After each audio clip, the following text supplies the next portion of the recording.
Welcome back to another epidose of these crazy people that are always eating meat and never stop talking about it. I'm Tom Clark. This is Justin Giebler, and our special guest today is Carnivore Cassey. And Cassey and Justin and I met on MeatRx at least a year and a half ago, I'd say. We were in meetings and Zoom calls together day after day for quite a while, and then Cass and I just kind of kept touch on mostly on Instagram, I think, since then. So we got to hang out last weekend at the meetup in LA, hosted by Fred DeCow. So Fred said, Tom, why don't you have Cassie on? Let her tell her story, since it all kind of goes back to the beginning. So here we have Cassey. And Cassey, why don't you get us started by telling us how you came to carnivore, how you discovered it, what it was like at the beginning, and what's happened since then. Okay. Hi, it's good to be here, Tom and Justin. Actually, let me go back a little bit longer. 7 years ago, I was 376 pounds, and I was walking with a cane. I was having to take a 2 to 3 hour nap every day. I was metabolically just almost dead. My vitamin D level, for example, was a 5. Wow. I had severe brain fog. I just was really in bad shape. So I saw a functional medicine doctor and started running tests and things like that, and had found the paleo diet. So I went paleo, and it was very successful for me. I lost 170 pounds, and that was in about a year and a half's time. And I really, felt great. I, got down under right around 200 pounds. And so I did pretty well, and I've been gluten-free for those 7 years now. But I then started adding back in things like paleo treats, and I added corn. So I added a lot of corn back into my diet, both as corn chips, a lot of corn chips, and a lot of carbs. And finally started adding in sugar, because overall I was a carb addict. And when I was very strict paleo, I stayed away from all forms of sugar, both chemically altered, any kind of monk fruit, any kind of sugar. So I didn't realize it at the time, but I was essentially low carb. But I thought I was just losing because I was paleo. So the main reason I found paleo was because of the candida infection that I had. Well, after I had gone back on the carb binges, I gained back about 100 pounds. And so got up to my highest reweight of 294. And then I had a huge candida overgrowth again, which was even worse. And I was having trouble. I was falling off the wagon trying to be paleo. And I could never do keto because I have severe nut allergies and to almonds and things like that. So when I looked up candida, removal, I had actually found some success stories for that on Meat Heals, which is what I guess Sean Baker's original site was. And he had just, I guess, opened MeatRx about that time. So I started actually trying carnivore in November of 2018, but I thought, oh, well, I can go on and off because I'm traveling for work and I have different activities that I've gotten, I don't want to ruin Thanksgiving and I don't want to ruin Christmas. So I did carnivore for a couple of weeks and had the carnivore flu, the keto flu, and then went off for Thanksgiving for a couple of weeks and then got back on it for a couple of weeks in December, got the carnivore keto flu again, and then went off and went back to Christmas sort of treats and lots of binging. So I knew that starting in January, I'm like, well, this did not work going on and off. And so I joined MeatRx, and on January 3rd, I started carnivore and did not stop. And let's see, I think I must have been on 40 hours of meeting the first month, as much as I could. I did travel twice during that month for work, once to Boston, once to Paris, because my company headquarters are in Paris. So I stayed carnivore during those times. I took bags of bacon, and I remember you guys telling me, I was like, it's been 5 days since we cooked this bacon, and somebody said, it's still fine. So I kept eating that bacon while I was on that trip. I had, made 2 packages, or my husband did for me. So by the 5th week that I was carnivore that time, staying straight on it, I was just amazed, because the main thing that sold it for me is I went from not having any brain capacity. I was pretty much at 30% functioning level, and then was like 100% or even higher. I felt like a high performance engine instead of a lemon, and it was just a big difference in my life. And so at that point, yeah, I was starting to lose weight and I was feeling better, but I wasn't having to work 3 hours and take a nap, and work 3 hours and take a nap. And, it's just, that was incredible from that. I just won't ever turn back after having the capacity to think again. Yeah, it's a typical sort of like scenario where people realize that they feel better eating bacon than almost anything else, at least for a while, because we all think it's like one of the worst foods because it's just fatty, it's cured, it's got preservatives in it, it's got sodium in it, might have nitrosamines in it or whatever. I know that bacon played a role in my own story, because I heard about these great aunts that I had on different sides of the family that lived to be over 100, and they both ate bacons every morning, like at least a half a pound, right? Ah. They lived to be in their hundreds. So, and then when I was on keto, it was bacon. One day I was like, well, what if I just ate this whole package of bacon? What if I do that? What would I feel like? Because I've been testing all these keto foods.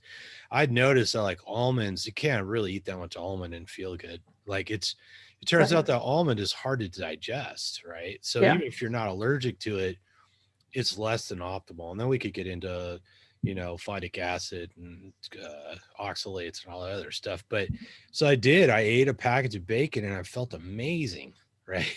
I was like, wow. Yeah. Maybe I just want to eat meat. And that was like the question that was raised that helped me realize that the more plants I ate, the worse I felt. And I mean, eating some spinach doesn't make me feel horrible, but it definitely makes me feel less than optimal, right? Yeah. Same thing with like a cauliflower. And I mean, if I ate 5 almonds, I probably wouldn't notice anything. But to eat any more than that, or you eat them every day, you tend to notice, right? Yeah. I wouldn't know. I haven't tried it since I would guess, I guess most people would say I'm a strict carnivore. I do have dairy. I do have coffee. And I've given those up at different periods of time. So I'm going to go back off of them for a bit of an experiment in a few weeks. So, but other than that, I have not gone past it. I was able to introduce, like in the beginning, I couldn't even handle pepper. As I got rid of all this stuff, I had very bad leaky gut, which, going all the way back into, I was precancerous from a colonoscopy. They detected that and that actually has healed dramatically. But from the first, I would say 9 months that I was carnivore, I stayed away from peppers or, salt. I just used salt, no pepper, no spices. And I also, if I had something that had a little bit of it, it would start an allergy attack on me. I had a major allergy attack one day when I had a sausage that I had in the past all the time, but it had fennel in it, and I ended up sneezing. Now, just a few months ago, I tried it again. No issues at all. So my body has definitely healed, and I'm so thankful for that, so that I don't have to be as prescriptive. Like if I go somewhere, I'm not worried constantly, well, are these wings in any kind of, are they only cooked in beef tallow, or are they in other things, or do they have a little bit of pepper on it or something? I'm okay with that now. That's not how I cook at home, which is most of the time I eat at home, and I don't really use any sauces, but I've tried a tiny bit of sauces, like Frank's hot sauce, just a little bit or something like that, and I'm not reacting anymore. And that gives me pleasure that I'm able to have a little bit, but I'm not overdoing it. I am absolutely an abstainer, so there isn't anything from a sugar standpoint that I can have because I'm still a carb addict. But like walking through Costco yesterday, they had some bulgogi beef, and I had the sample, and I tasted them like, oh, it's got sugar in it, and it didn't trigger anything.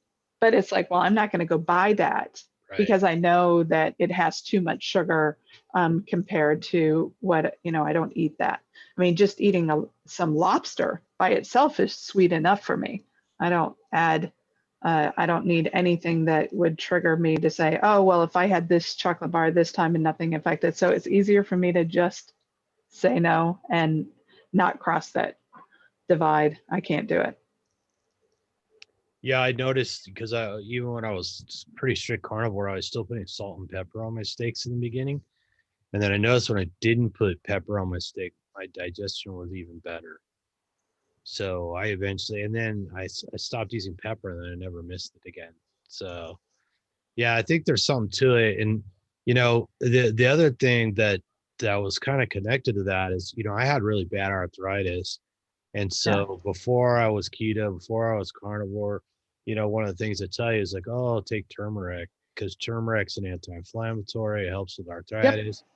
But then you find out that it doesn't really get in your system very well. So then they start packaging it with things like pepperine, which comes from pepper. And then, you need to realize, a lot of these remedies, these natural remedies, that don't work very well. And then you wind up taking something else to make them better. And then eventually you have a whole new set of symptoms. It's just like pharmaceuticals. It's like, hey, take this for your arthritis. Oh, that medication gave you psoriasis. Well, now you got to take this for your psoriasis, and you should probably put this on and that on. But be careful not to get it anywhere or touch anyone else, or go in the sun, or live a life, or have a job, be outside. Yeah, let us know if you get nosebleeds or headaches, or you feel like you're going to die, because it's impossible. Or death, right? Yeah. So a lot. One of the autoimmune diseases I have is, along with IBS, is iritis. And so even just dairy would inflame that. So different kinds of things like you were talking about, it was still causing inflammation of my iritis.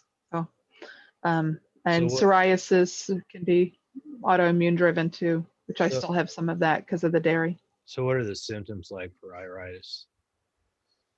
For iritis, it feels almost like you've got a pink eye or something. You'll feel pressure in your eye, and it actually can cause, if you let it continue on long enough. But it'll get red. I get sensitive to light, and it's painful for me to open and close my eyes, and it has to be treated with steroid drops. Yeah, that sounds like fun. No. So I'm kind of interested. I always kind of like to take people like way back to where, like, sometimes childhood or adolescence, of like when you first, because you said you're a carb addict. So are there times in your life, like early life, where usually maybe it's tied to emotional eating, but maybe not always? I think every addiction expression is a little bit different. So, I mean, are there memories or things that you could share just for the audience that they can maybe think back and resonate with, that they might also have a carb addiction that they might be dealing with? Mine was not, and now I the psychiatrist has asking me those questions, but I am not like troubled with any. I had a great childhood. I did. So I think that I remember times where, so for example, every morning I would prefer to have breakfast on my own. That way nobody would see me eat Cheerios with milk and then pretty much a whole bowl of sugar. So I would pour it in each morning. You know, I'd put in 3 big tablespoons and I'd start to eat it. And then I'd pour some more Cheerios and some more sugar. So I just, Well, yeah, those you know, I Cheerios really, are dry. They're like eating like cardboard anyway. So I don't they blame are. a kid for Yeah. throwing in you're adding sugar to it. Yeah. Okay. Yeah. And the only way you could ever get me to eat a carrot was by dipping it in a bowl of sugar. But we didn't have a lot of snacks like that, or snacks in general, around when I was growing up. I was growing up in the 70s and it just wasn't that prevalent. And really, so I think that just generally, if I had known the impact of sugar at that time and carbs, life would have been very different for me. But I started to gain weight when I was probably about 18. And I was eating what most people, I could eat a whole pizza by myself or something like that. But then I'd also have, other nights I would have a whole dozen of wings, because of just where we had near our college. It was wings or pizza. So I wasn't really craving that. But what I was doing a lot of the times is, when I was having sugar cravings, is I was feeding it secretly, because I didn't want everybody to see. So, if I would go by myself to the store, and I would buy a package of cream horns. If you're in the South, they're cream horns filled with some cream, sort of like icing in the middle. And I would eat those with a whole like quart of chocolate milk. So I'd get this big sugar rush, and I would do that frequently. And it got to the point where most of the time when I was doing a sugar binge, I would do a tub of icing. So I'd go to the grocery store, and I'd make sure to have a plastic spoon with me in the car, or just a plastic knife, and I'd buy the tub of icing, and I'd just sit there and eat it till I couldn't eat anymore. So usually in about a couple days, I'd finish a tub of icing.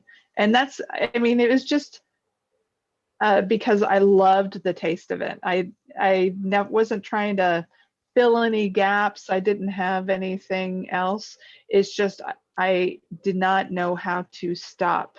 So when I was dieting, I wasn't having sugar or those kinds of things. Like even when I did Weight Watchers or whatever, I would keep the things out of it.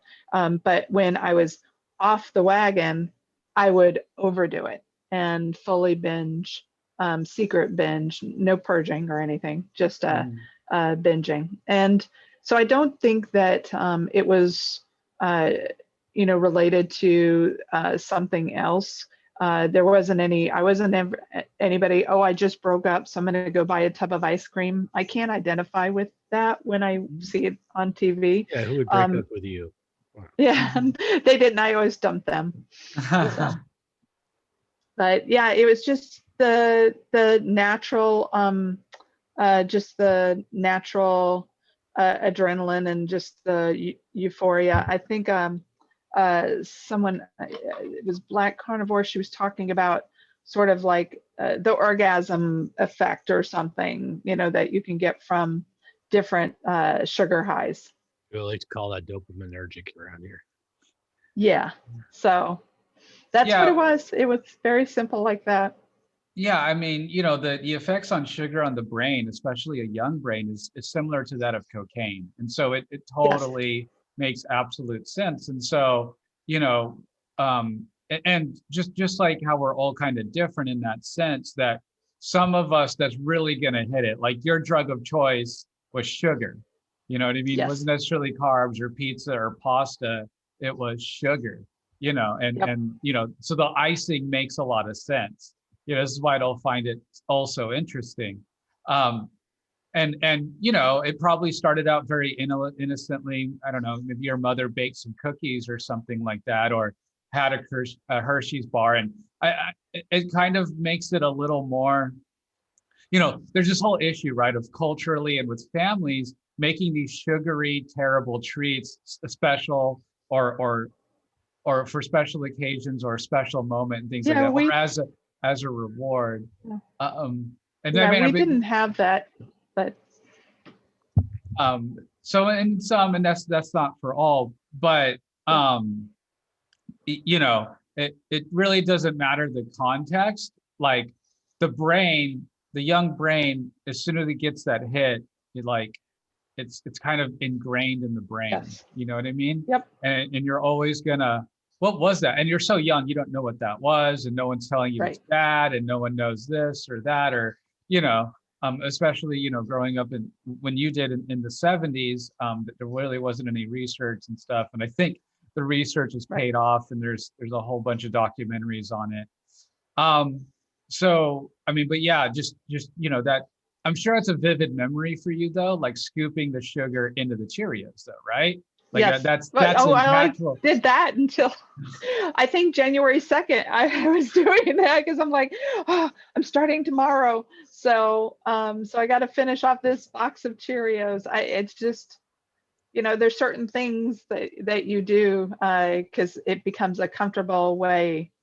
And that was one of them, is being able to get through a box of Cheerios with a whole bag of sugar, really. Yeah. Well, Like, how else are you supposed to eat it? I mean, Right. really, I always talk about what I feel like the most decadent thing I ate as a child was this quick promotion of Frosted Flakes, but they were chocolate covered Frosted Flakes. And they were like $5 or $4 a box or something. So I begged my grandmother to buy me the box. And I ate it in like 3 days, like the entire box of it. And my grandmother was like, I'm never buying that again. You ate it much too quickly. I think I was having like 2 bowls of it a day or something. And I just like, forever my brain remembers chocolate Frosted Flakes as like the epitome of like that sugar hit dopaminergic effect. And it's so intense. And, even, I don't know if you did soda as well, but even chocolate milk, right? I remember making chocolate milks at home that were so oversaturated with the chocolate powder or the chocolate syrup that it's like, there's not even any milk here. It's pretty much pure sugar and chocolate. And, it's that's what we do as kids if we're unsupervised. Oh, get yourself a snack from the fridge, right? Or go get this. And then unfortunately, as adults, we carry those same habits into adulthood, right? So we're just buying the same stuff that we ate as a kid, basically, because no one's come and slapped our hand. We might be gaining weight or having these health problems. A doctor's not saying to stop eating chocolate milk, to stop drinking that, right? Or to not put sugar in your Cheerios. Cheerios is a heart healthy food. The Heart Association has approved it, right? That was the important part. Yeah. And when you talk about that, sort of that remembering back, I mean, Cheerios is what they gave kids. I mean, I grew up, if you wanted a snack, you got Cheerios. That was it. There were not even goldfish. It was like, you weren't allowed to have Lay's potato chips or anything, but you can go have, a bag full of Cheerios because that's really the easiest thing. And they were around since I was born. So, and I actually like the flavor of Cheerios. I still think about it and I'm like, oh, those taste good. So it hasn't left my taste palette. You guys raise a lot of good points because we look at obesity as an epidemic. I think a lot of people forget that people eat excess calories for a lot of different reasons. You know what I mean? And we can't just make assumptions about this or that. And a lot of it, for me, always goes back to we all suffered from bad information, right? So feeding your kid Cheerios clearly was a healthier choice than feeding them a steak or eggs and bacon or whatever, right? And so these foods, these substitute foods like cereals, I like to tell everybody to watch that movie Road to Wellville with John Cusack and Anthony Hopkins and stuff. It's because it's really about Harvey Kellogg sort of inventing the breakfast cereal industry, and it's a ridiculous movie on its own. But that all came from the Seventh-day Adventists believing that if we ate this Garden of Eden diet, and we ate lots of grains, it would lower our libido because the libido was the work of the devil or something like that. So we wind up eating all these breakfast cereals thinking they're healthy, and then we get used to eating these carbohydrates, and I like to point out, Cheerios I think is made from oats and wheat, something like that. But even Hmm. oats will even give horses diabetes, and oats are notoriously bad for our teeth. So they do stuff to our teeth that are not good. So we start with that. Justin and I did a video about what we ate as kids. It actually got flagged, and I had to have it reviewed again. So Oh, so I was like, we were talking. This is what we were talking about. We were talking about like the cereal, and then like I remember when I was a kid, it's like mom's not looking, you get the sugar bowl and put some sugar on the Cheerios because they're so bland, right? yeah. And then it's 2% milk or low fat milk or whatever.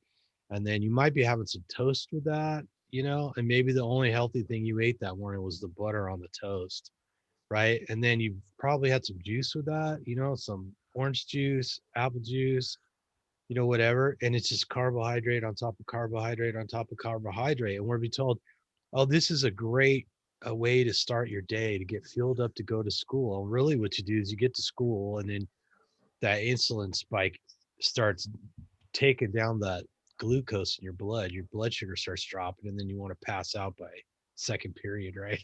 So, Yeah. and then pretty soon it's lunchtime. And when I was in high school, I think there was a salad bar. I remember like they had salad and stuff, but then you put like croutons or those noodles, like fried noodles from Yes. Chinese noodles, right? Yep. And then dressing that's just made out of vegetable oil. It's vegetable oil with And seafood, sugar. probably lots of sugar. On top of that, and then if there's a hot lunch, it's like mashed potatoes and fried this and that with breading on it. And it's mostly carbohydrates and empty calories and plants that really Yes. don't do us any good. And then there's soda, sometimes chocolate milk. I remember, drinking chocolate milk as a kid, all those things add up to, it's probably low fat chocolate milk too, right? So it's sugar on top of sugar on top of sugar, right? Yep. And so no wonder as adults, I know like when as a little bit younger than I am now, so say 10, 20 years ago, going to the gym, I'd eat those kinds of foods, and eventually I was adding in protein shakes and stuff like that. I did not feel good when I was working out, and then my appetite just kept growing and growing and growing the more I worked out. It's all because it's the wrong fuel, right? Yeah. So not everything necessarily stems from trauma or whatever. So a lot of it is Right. just, and even if you have that on top of it, if you do have childhood trauma on top of it, it's fueled by all this bad information and the availability of all these cheap, uh, well accepted foods, right? Yeah. Yep. Exactly. When I was had moved to California, so about 11 years ago, I had been doing 5Ks and 10Ks when I was living in Atlanta, and I decided to do a half marathon. I was at that time about 250 pounds when I first started training.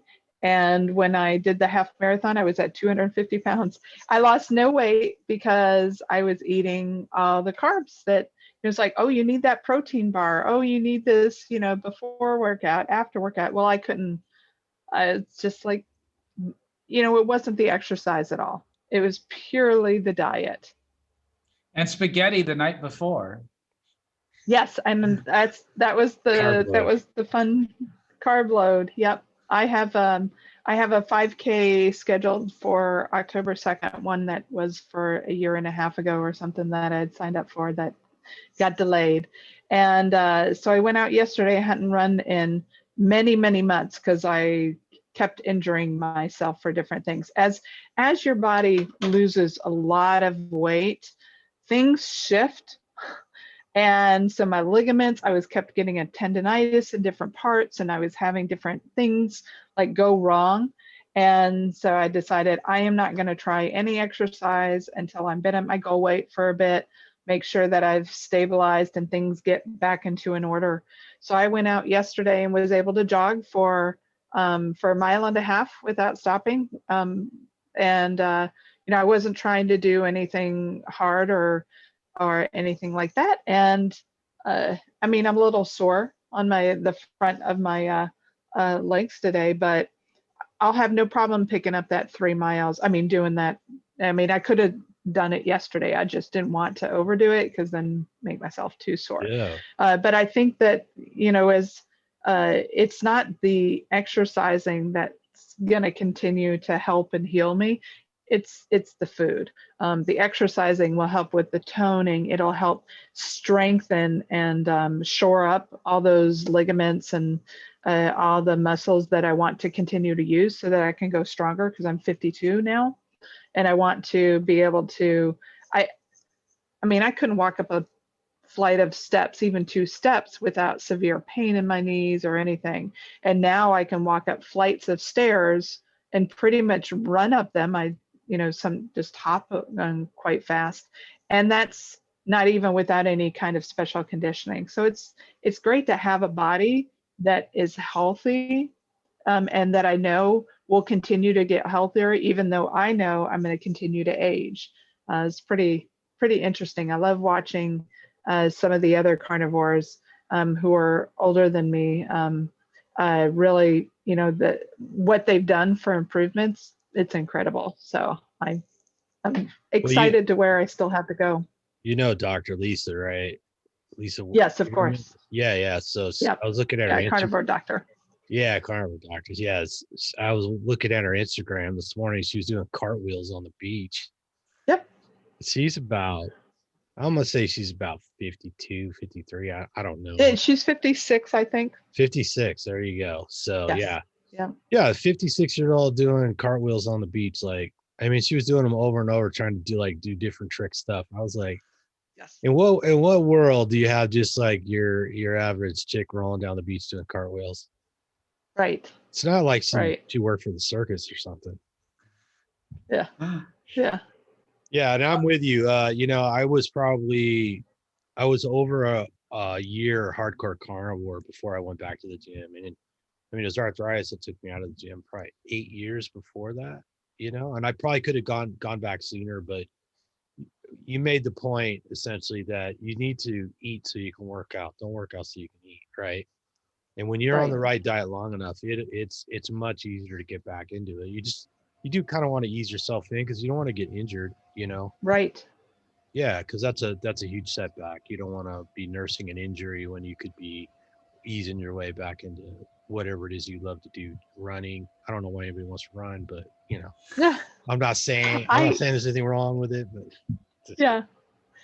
And I think part of it is I hated gym when I was in high school. me too. And I couldn't stand I had to meet a certain minute mile for running. So I don't know why when I was in my mid-20s that I really picked it up and again, I'm not fast. I'm never, the only way I'll win a race is if I'm the only one in it. But I will always remember those 5Ks, I guess, looking back, it was something that I did for myself is more of what it is. And there's not a lot of things that I do for myself. I'm, working a lot all the time. I am focused on that and family, or I'm trying to go somewhere. And when I'm out there taking a walk or running, especially running, I have to pay attention so I don't fall.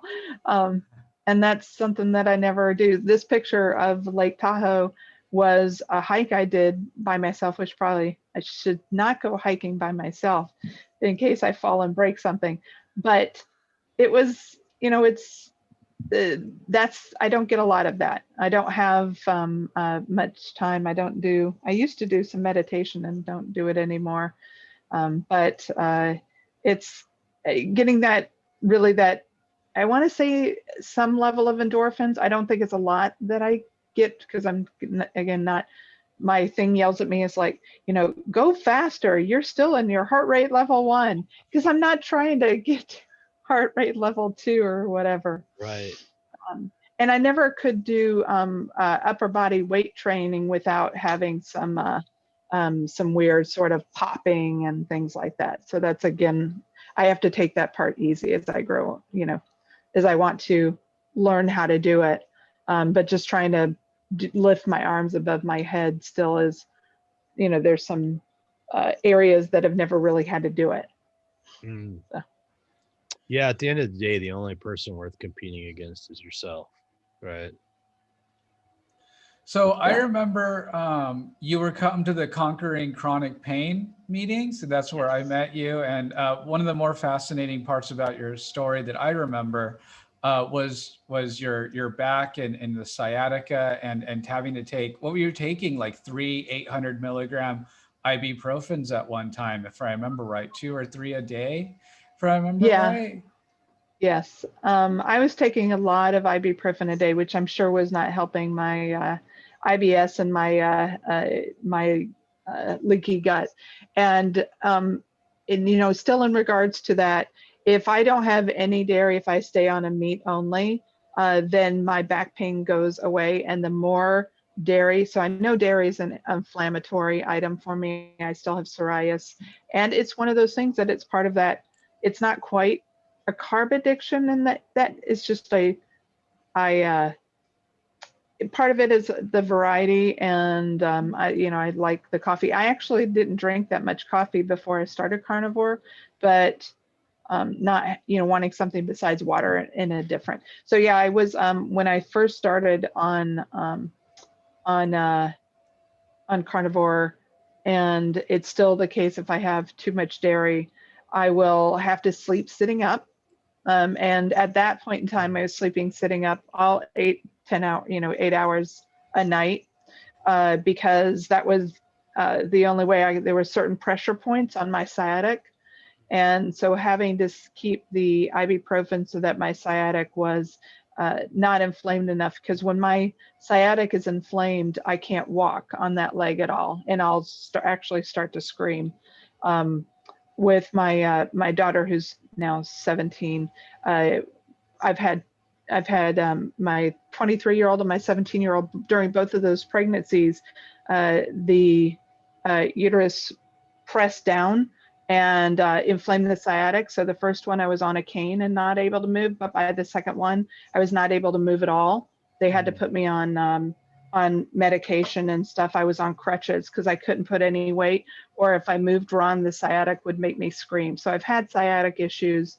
The first time I noticed it was the first kind of beach trip when I was in college or something, around 22, and I slept on the floor and I couldn't walk the next day. And so I just have it in a bad position. And with the chronic pain, I had, not only was I recovering from plantar fasciitis, which had caused a heel spur, but I also had that severe back pain. It gets to the point where the sciatic can seize up my entire back, where I cannot turn my head left or right. And then I would have all sorts of tightening of the muscles, and I can't turn one way or another. And so chronic pain is not something that I want to live with. And the knee pain, which luckily has gone away, because a lot of that was also edema related. Mm. So out of those areas, are you relatively pain-free now? I know you talked the dairy and everything like that. Like, Are you sleeping flat now, or are you still sleeping and sitting up? I'm sleeping probably. So right now I guess I'm having a couple ounces of cheese a day, and then that brings up probably needing a few ibuprofen and maybe 1 hour of sleeping sitting up, but that's it. So if I don't have the dairy at all, it's gone. And you'd think I just give it up, but I decided it was a lot of going. I was doing a lot of traveling this summer, and I do very well focusing in the fall timeframe.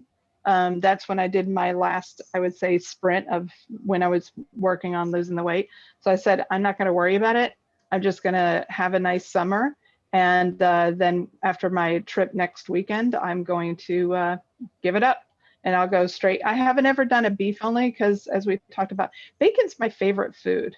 And I don't want to give it up. Yesterday for lunch, I had pretty much an entire pork belly by myself. I really, really like having pork in my diet, and I'm just gonna Not really ever try the beef, salt, and water. I may at some point, but right now I do my bacon, I do my beef, I do chicken wings. I'm not doing the high fat, low fat. I don't do the protein modified sparing bread because I'm highly allergic to egg whites. I'll try introducing them at some point, but it causes a lot of inflammation and nausea. So I just will keep. Now I do fast though. I fast every Tuesday. My husband does it for, from a weight loss standpoint. And so I generally do a 36 to 40, maybe even a 48-hour fast once a week. And I can go longer. I've done dry fasts, which I don't really care for, but just longer fasts. But those to me are enough. And then I feast again. So that's why I just want to eat the food I like to eat. I don't want to have to worry about it being a chicken breast that I can't stand chicken breast. Well, to give up dairy, I recommend you get a chimpanzee and you train him to slap that cheese out of your hand every time. And then if you want your fast go a little longer, you just get Cole Robinson to yell at you, call you fatty. Yep. Yeah, I didn't even bother making the snake juice. I'm like, if I can't do it, just a few day fast, then I need to eat if I'm hungry. I'm not trying to I'm not trying to do a specific cut to get to a certain thing. I may one day, but right now I'm so thrilled. I've lost a total of 210 pounds, 212 pounds. You want me to share that photo, photo you got, the going carnivore one? Let's show. Yeah. Let's see here. Should be able to see it here. Yeah, Can you guys see that? That's March when I hit my goal weight. So that 376, in fact, I saw a picture pop up of one from 2015, and I'm like, was a little bit under that, and I was so excited because I had lost some weight since then. But yeah, I was a 4X. I was a size 28 pants for women. That's huge. And just between that December and March, that was only 14 months that I had lost that 130 pounds. And wow. And again, I wasn't doing much dairy. I mean, I've added dairy back since I hit my goal weight, and that's why getting it out of my diet again will be easy. But it was for me, when people are like, oh, that must be hard. I got to tell you, this is the easiest diet I've ever done. For me, it was. I've lost over 100 pounds. This was my 4th or 5th time. I've done Weight Watchers. I've done it just through running and exercise and calorie control. I did it with paleo and then, carnivore. And this to me was not a diet. It was, when they say it's a way of eating, it is. I remember telling Raymond that February, I'm like, I'm never going back. I never felt any relief from those carb cravings that I had. And by having that relief, it's to have that addiction off my shoulders. I don't want to be that person again where I'm looking for my next fix, because I always was. It's like, okay, when am I going to go back to the grocery store to get this, or this? And so I was no different than that, a Coke or heroin or any kind of addict. And once that feeling was gone and that desire, it was pretty easy to stay motivated. And I'm surprised, when I get on the scale, like I hadn't weighed in a week, and I was weighing every day. When I got on the scale and it's been a week, I'm like, oh, I must be up like 5-10 pounds, and I'm still the same. And I'm like, that is just so weird, because I eat what I want. I love, the food that I'm cooking. And people are like, oh, I hear people say, oh, I could never give up this, or I never give up that. I can never give up the way I feel right now. I'm never going to give that up. That's what I'm not giving up, is that freedom. You brought up a lot of good points. One, you tried other diets, and that helps. And obviously in carnivore, a lot of people came from keto. A number of people came from paleo, and not too many have come from being vegans, right? And I mean, there's something to be said for having practiced other diets and gotten that under your belt. But, for a moment, speak to that fear that people have of giving up bread or whatever it is they're afraid of giving up. Because that's the first thing we hear. You tell somebody, oh, I just eat meat. They're like, oh, I could never give up, fill in the blank. Tell them how much easier that is than they imagine. Yeah, I think that if you look at it as a short-term solution, and that was my first thing, is I said, okay, I'm done with looking for a short-term solution. But I want to be able to not be dependent on bread. One of the things that helped, and so I'm coming from a different spot than other people, is when I started carnivore, I was already 5 years gluten-free. When I had read so much and knew that the gluten and all of that were causing, the leaky gut, and which causes poison to enter your body. And it was clear even at 45, when I had that colonoscopy, that, the doctor said, it's good we caught all of this now. Otherwise, you would have had full-blown colon cancer. You would have never made it. You would have never lived to your 50-year-old colonoscopy, because you would have had cancer and likely died from it. And when people talk about, I can't give up bread and I can't give up pasta, it's a little bit hard for me to relate to, just in the sense that, does that mean you're ready for it to be your last meal? Because that can mean your last meal is like going to be in a month from now. I just, when I look at that, I see it as a poison, because it was a poison to my body. It was literally going to kill me within a couple years. So can they give up carbs? I think there's, bread and pasta. Sure, I think that if they just give it the 45 to 60 days, truly, anybody can get through anything in 45 to 60 days and feel the difference. I have not seen anybody who really, truly gave it that full timeline and said, I don't feel like a million times better, and I can now understand it. And so you see some people add a little bit back and forth, and they're okay because they're moderators. But for those of us for abstainers, it's going to go downhill into a binge. So, you can take it slowly, or you can just, I don't know, go cold turkey or warm turkey or warm ribeye or whatever. But it's truly, it is, if that's what they're saying, they are an addict. And that carb addiction. Give them some idea. How hard is it for you to avoid going to the store and getting a tub of frosting or something like that? In the first 5 weeks, it was constantly on my mind. It was constantly. That's why I knew when that detox really hit. It's like, if you had put somebody who truly was a cocaine addict in a hospital where you could see them detox, that's what was happening to me. Is like, I knew I wasn't going to break because I'm very very focused, stubborn. I'm like, I'm not going to do it no matter how terrible and like shit I feel. So excuse me. But how bad I feel, but I really, really I was going to get through it. Now for most people, they slide off or this or that. And I just had to treat it like, don't show me this.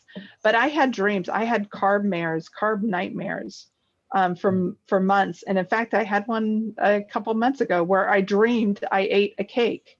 Still, to this day, I have those nightmares every once in a while, not like I did. But that's because it's actually gotten to me where I'm now terrified. Like, if I wake up and I'm like, did I really do that? You know, I would be so Frosting in the distraught. bed. What have I Yes, done? I know. I'm like, how could I do that to myself? And I think you get to that point, but I really think that it's a true addiction, no different than alcoholism, no different than what people who are on any kind of medical, you know, that are taking any paraphernalia. It is that level for many of us. And those that say they can't give up their bread or pasta, I think that's the addiction talking. Yeah, I definitely agree that that's what I see with the clients I work with. You know, when I do the coaching and things like that, definitely. The psychiatric association's got to get behind this, and it's got to start. Although I don't know if I trust the typical medical establishment to do this correctly, but anyway, that's a whole different story.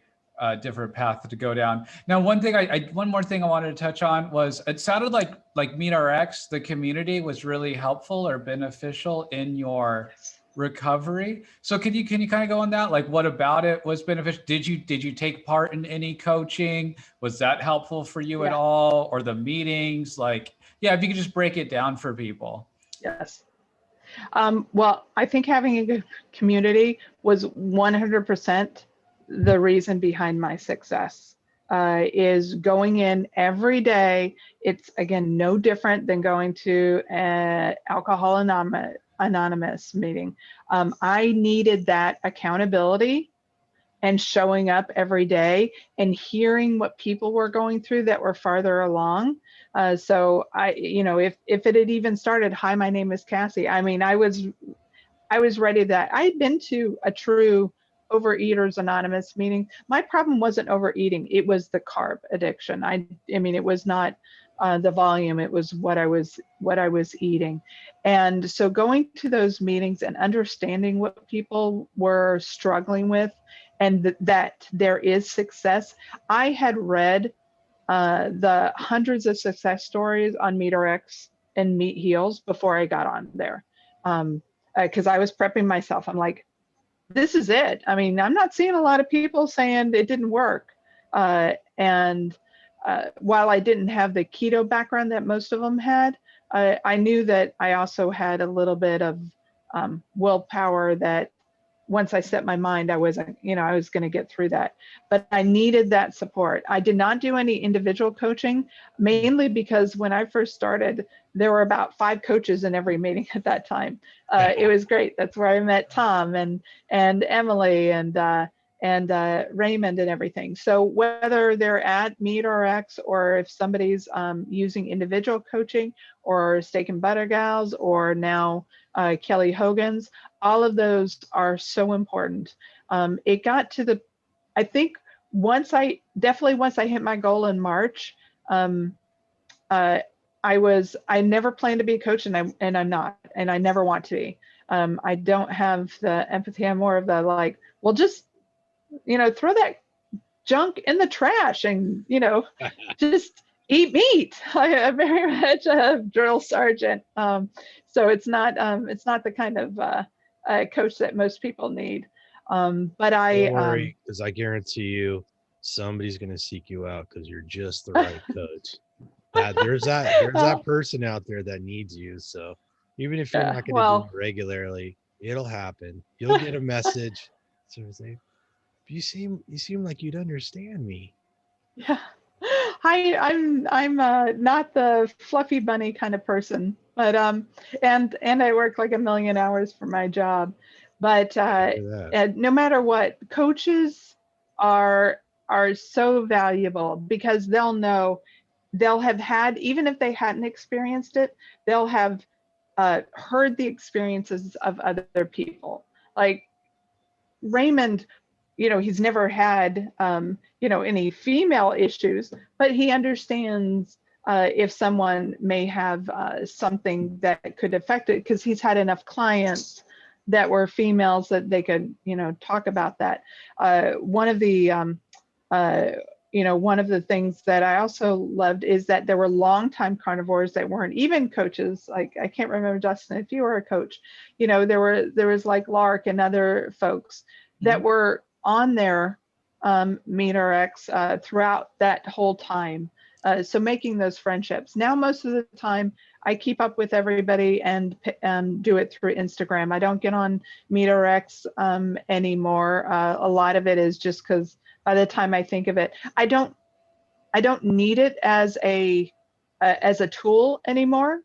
And since I'm not sponsoring anybody, it's not something that I personally need to go back to. But I'd love to watch what's happening in through Instagram and all of the, I would say, in that space, because just in case things were different, like I said, I'm not doing all the cool things right now with the protein, the bread, and the egg white bread, because also some of that is a slippery slope for me. Like, I used truffles in the beginning so that I could have like a pretend sandwich, which was just egg and cheese. But once I knew I had problems with eggs and cheese, I got rid of the waffle maker, and I don't need that anymore. And I don't make fake tortillas that often. I made one or twice with some cheese, but I'm trying not to imitate normal food, which is what I saw as a problem in the keto industry, is that you were trying to imitate things that they wanted, and then you'll end up with paleo cupcakes. And I don't want a paleo cupcake. I want a ribeye. So I just, I watch what's going on, and I'd love to hear, what people are doing. But I'm just going to stay the course. So, eventually I'll stop even the Instagram pieces, and that's okay. Cause I know that nothing will ever change. And I've said this often. I said, even if tomorrow is my last day on earth, I won't regret that I had a ribeye. It's like, oh, my last meal, what'd you have? A ribeye. With some lobster. Come on, let's throw a little something in there with some lobster. Yeah. Give you a ribeye and lobster. Ribeye and bacon to me are there you go. Like my favorites. So I'm never going to regret that. And I'm never going to regret feeling good. I've had skin removal surgery. I had a lot of extra skin on my arm, and I'm like, well, that's never going to go away. And I actually had, a chest lift kind of thing. And so now when I can be in a bathing suit or whatever, and I can do the exercises and whatever it is, but I know I can get through anything. If I was able to get through a 5-hour surgery and antibiotics and everything like that, and still no problem with carnivore. In the recovery center, they're like, okay, I'm like, this is all I eat. Like, you're not going to eat any of it. Nope, this is all I eat. And by the second day, they said, do you need some more food? I said, yeah, if you could give me some more bacon and stuff like that so that I can increase my fat, because I wasn't allowed to bring in my own food. So, so your husband didn't smuggle in a suitcase full of bacon or anything, huh? No, I did it in Tijuana, so I went by myself. When I was recovering in an Airbnb the week later, he would bring me over tons of bacon. So I had my bacon fix then too, but they made me bacon there. But it's just, I plan to donate a kidney. My husband has chronic kidney disease, and hopefully I could be a match for him. If not, hopefully I can be can donate to someone as part of a chain. But I'm not worried about the surgery or, it's a recovery time, because just and there's no one to compare it to. There's obviously people who have surgery, but there's not a lot of carnivores who are having major surgery. And I was like, okay, I'm ready. I'm, fully alert. I'm the next day walking around. So I think the healing properties just in general, and keeping things where your body is at its ultimate, no matter what it goes through, I'm prepared for it.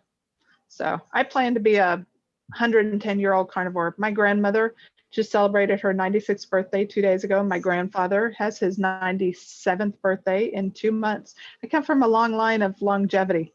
So I plan to be here a long time. I'm only halfway done. Awesome. Just reaching middle age, huh?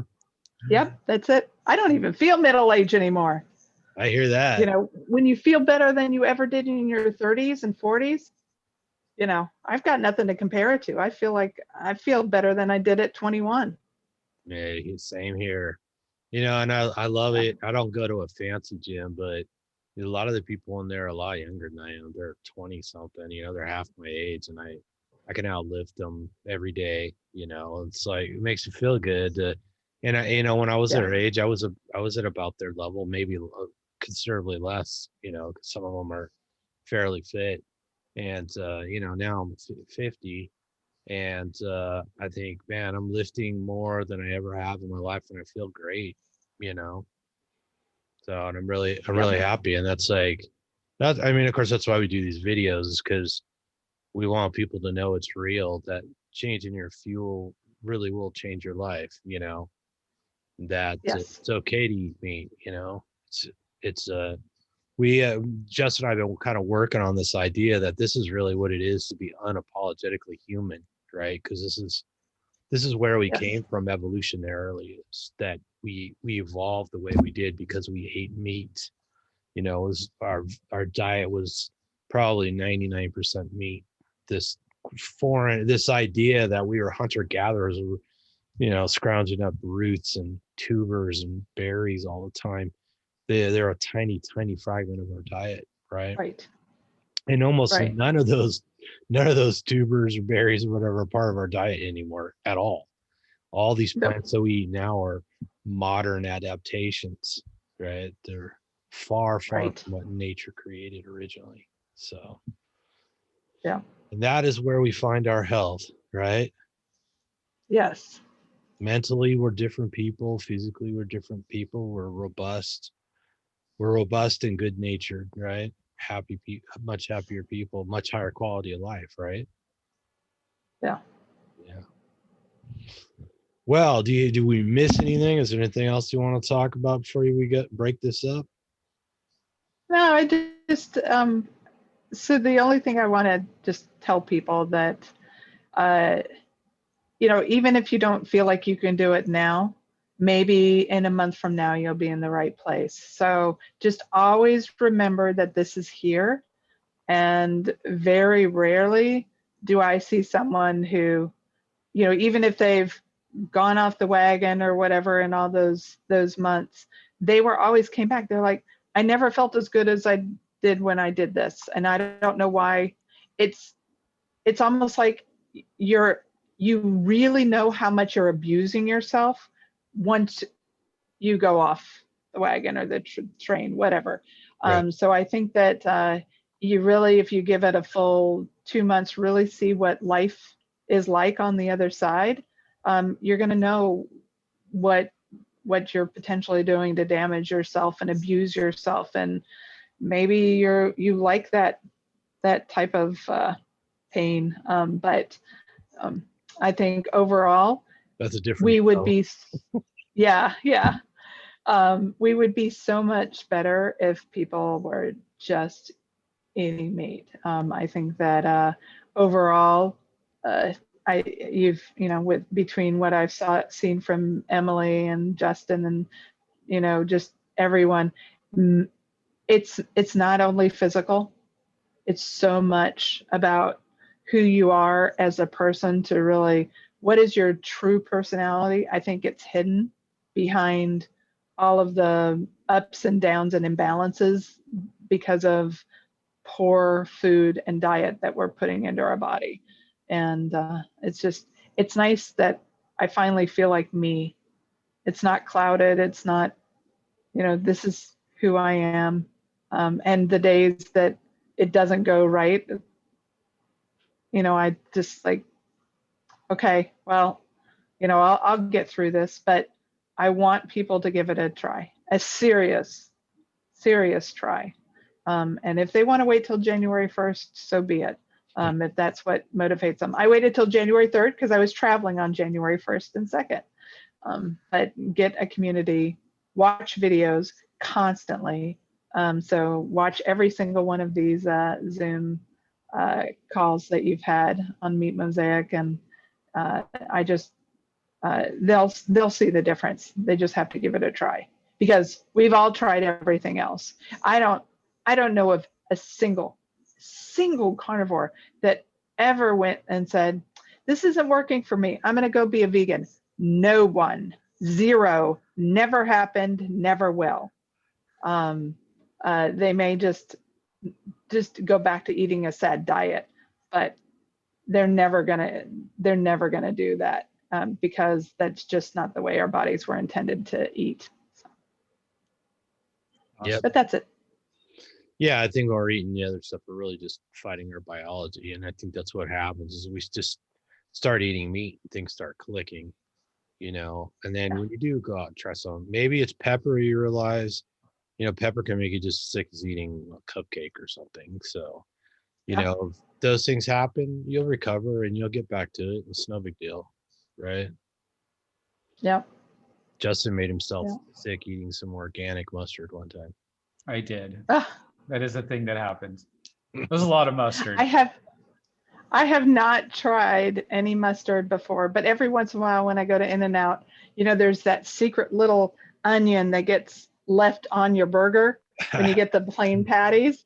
And it's like, ooh, surprise. Yeah. So, you know, it's not like it tastes good, but I'm not going to go out and eat and ask for a bunch of onions on it because I don't know how I will react. And most of the time I'm not ready to have an allergy attack or a histamine attack or anything. So I'm like, okay, well, that was a good little excitement there. But I see mustard, I'm like, oh, I'm sure that tastes good, but I don't want to risk it because I don't want to know what it's going to do to me. Yep. Well, you can experiment with the mustard later if you want, right? Yeah. It's always there. Yeah. And that's why I did the little bit of Frank's Red Hot sauce. So I'm like, okay, yeah. Yeah, so, me and Frank have. But not like a full wing. Yeah. All right. Well. All right. I should have asked everybody to make sure they're subscribed at the beginning of the video, like I promised Justin I would do, but I didn't do it. So I'm going to ask you now. Make sure you subscribe, give us the old thumbs up, make sure you got the alerts on so you know when a video comes out. I want to thank Cassey for coming on. It was very fortuitous that we bumped into each other last weekend at the meetup for LA that Bella and Amy and Barbara put together, our good pals. We had a great time there, and I want to shout out to Carnivore Lady Carnivore. She just had her first big bikini show down there in Jacksonville, and she met up with Raymond at the Bearded Pig. And let's see, you met up with Raymond how long ago, Cassey? In May, a few months ago when I was in Atlanta for family. Yeah. So anyways, everybody out there, leave us some comments. Let us know what you want us to talk about, and maybe there's something to help you. Send links to this video out to people to help. There's a lot in this video. There's a lot of good content in here. So maybe you can find somebody out there that'll help.